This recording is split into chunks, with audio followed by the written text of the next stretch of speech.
Assalamualaikum warahmatullahi wabarakatuh. Apa kabar anak-anakku yang hebat? Jumpa lagi dengan Ibu dalam kegiatan layanan bimbingan konseling klasikal. Materi layanan hari ini tentang sosialisasi pencegahan kekerasan terhadap anak di sekolah. Apakah kamu sudah siap untuk menyimaknya? Silakan simak video berikut.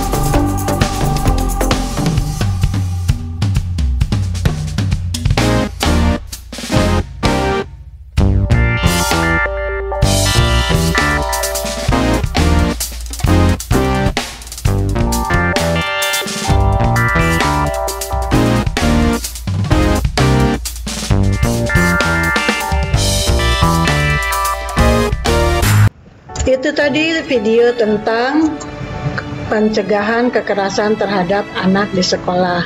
Ibu mendapatkan tugas untuk menyampaikan amanat dari Sudin PPAPP Kota Administrasi Jakarta Pusat. Beberapa pengertian. Ada yang disebut anak. Anak adalah yang belum berusia 18 tahun, termasuk anak yang masih di dalam kandungan. Kekerasan yang dimaksud adalah setiap perbuatan terhadap anak yang mengakibatkan timbulnya kesengsaraan atau penderitaan secara fisik, psikis, seksual, ataupun penelantaran, termasuk di dalamnya jika mengalami ancaman, pemaksaan, ataupun kemerdekaannya terampas secara melawan hukum oleh orang tertentu, maka itu kekerasan terhadap anak.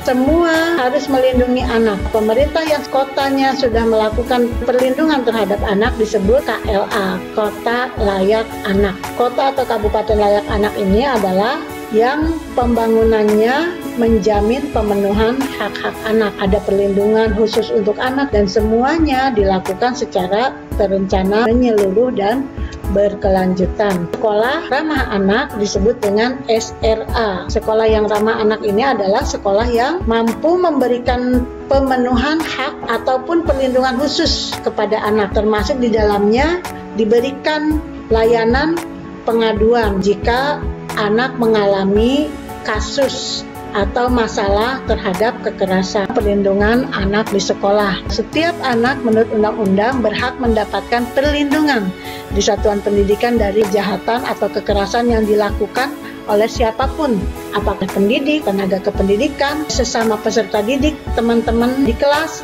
atau oleh pihak lain. Ini ada dalam Undang-Undang Pasal 9 Ayat 1 Perlindungan Anak. Sekolah melindungi kamu dari segala macam kekerasan yang ada yang dilakukan oleh siapapun. Di perlindungan yang dimaksud tadi dilakukan oleh guru, oleh tenaga kependidikan, oleh aparat pemerintah, atau oleh masyarakat.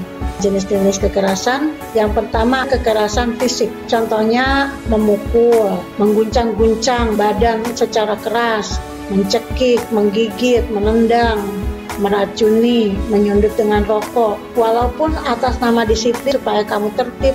Kalau itu dilakukan dengan cara demikian, itu termasuk ke dalam kategori kekerasan. Kekerasan secara psikis, yaitu kamu dipermalukan, dihina, dilakukan penolakan, kamu bicara diabaikan, tidak diterima, kemudian dikatakan bodoh, dikatakan malas, dikatakan nakal, kamu dibentak-bentak, disumpahi. Nah, ini masuk ke dalam kategori kekerasan psikis. Ada lagi yang dimaksud dengan kekerasan seksual, yaitu ada orang dewasa atau guru yang membuat kegiatan bicara perilaku yang mengarah pada seksual. Jika memegang, meraba bagian rahasia tubuh, kamu dipaksa melakukan sesuatu yang merupakan kegiatan seksual, misalnya kamu divideokan melakukan pencabulan, ada persetubuhan terhadap anak, itu juga termasuk kekerasan seksual. Jadi kekerasan seksual ini tidak cuman ada perkosaan, penelantaran anak.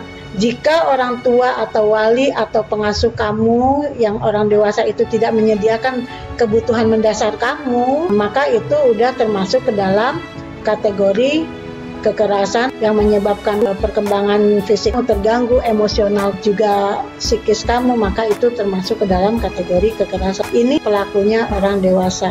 Bagaimana dengan teman-teman sekelas sebaya itu masuk dalam kategori bullying? Ada 4. Ada yang disebut dengan bullying secara sosial, membuat kalimat yang mengajak orang untuk menjauhi seseorang.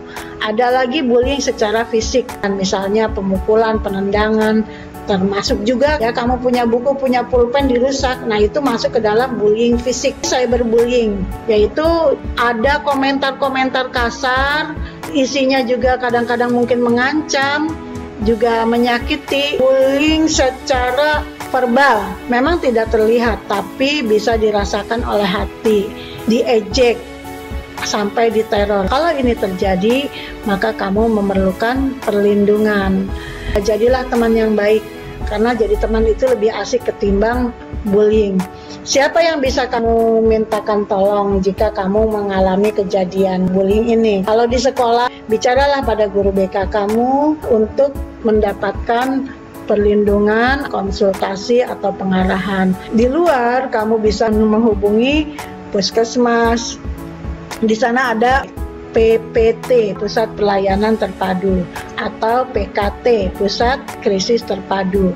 Itu di rumah sakit. Ada juga unit pelayanan perempuan dan anak. Kamu bisa ke polisi, di Polres. Nah, di situ ada unit pelayanan perempuan dan anak, PPA. Ada lagi Pusat Pelayanan Terpadu Pemberdayaan Perempuan dan Anak. Dinas Kesehatan itu memberikan pelayanan pada perlindungan anak, termasuk Dinas Pendidikan. Dia ada juga dinas atau instansi daerah yang menangani khusus perlindungan anak. Komisi Perlindungan Anak, juga lembaga swadaya masyarakat yang menangani kasus anak. Banyak lembaga-lembaga yang bisa memberikan perlindungan. Kembali lagi tadi, kalau di sekolah kamu bisa menemui guru BK.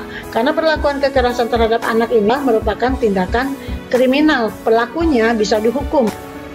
Pelaku tindak kekerasan mendapat sanksi pidana, hukumannya seperti ini. Semua kekerasan akan mendapatkan hukuman, apalagi jika tindak pidana ini dilakukan oleh orang tua atau wali atau pengasuh anak, pendidik atau tenaga kependidikan, hukumannya itu bisa ditambah sepertiga dari yang disebutkan di atas. Maka dari itu jangan khawatir jika kamu mendapatkan kekerasan, bisa meminta perlindungan. Hubungi guru BK kamu, dinas setempat, puskesmas atau rumah sakit dan sebagainya. Ya, jadi itu saja dari Ibu, dan semoga kamu selalu merasa aman dan nyaman. Assalamualaikum warahmatullahi wabarakatuh.